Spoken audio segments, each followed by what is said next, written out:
নমস্কার বন্ধুরা, চলে এসেছি সন্ধেবেলায় আরতির পর। আর আজকে সে প্রত্যেক দিনের মতন আপনাদের সাথে একটুখানি চলে এসেছি আড্ডা মারতে। আর সাথে যদি হয় এরকম গরম গরম লেবু চা, আর সাথে সেই আমাদের বাদামওয়ালা বেকারি বিস্কুট।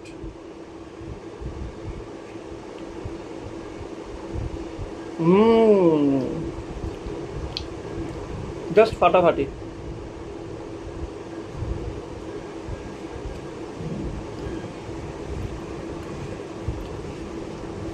এই চাটা যখন সারাদিন উপবাসের পর পেটে পড়ে না, তখন যেন যে কি শান্তি লাগে সত্যি।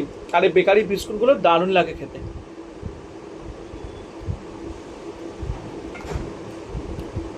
অসাধারণ। তোমাদের একটা কথা বলি, ইউটিউবে দিনকে দিন সবাই হিংস্র হয়ে যাচ্ছে, কেন জানি না। মনিটাইজ করার জন্য বা ইউটিউবে ফেম পাওয়ার জন্য মানুষ যেন কিরকম যেন পাল্টে যাচ্ছে। আমি একটাই কথা বলি,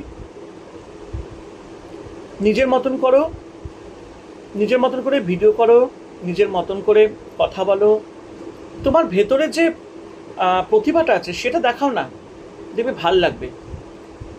প্রত্যেকদিন বলে ঝোর ঝামেলা কি ভাল লাগে, আজকে ওই করেছে আজকে ওই করেছে। বেশিরভাগ মানুষই দেখছে আজকাল নেগেটিভিটি আর কন্ট্রোভার্সির দিকে ছুটে যাচ্ছে।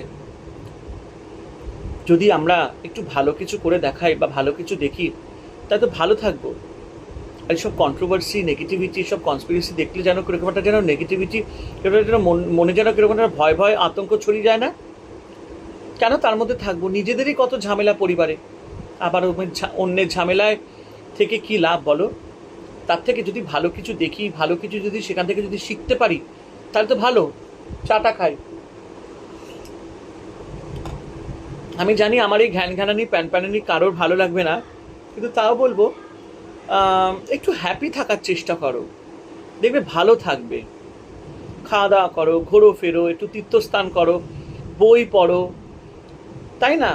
ছবি আঁকো, গান করো, কত কিছু করার আছে জীবনে ভালো। কিন্তু সেগুলোর জন্য অনেক সময় আছে, কিন্তু ওই যে সময় থাকতো আমরা বলি আমাদের কাছে সময় নেই। সময় শুধু নেগেটিভিটি আর কন্ট্রোভার্সিতে আছে।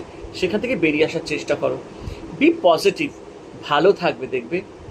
আজকের আড্ডায় এইটুকুই বললাম, তাই জন্য একটাই কথা বলবো, হরে কৃষ্ণ হরে কৃষ্ণ।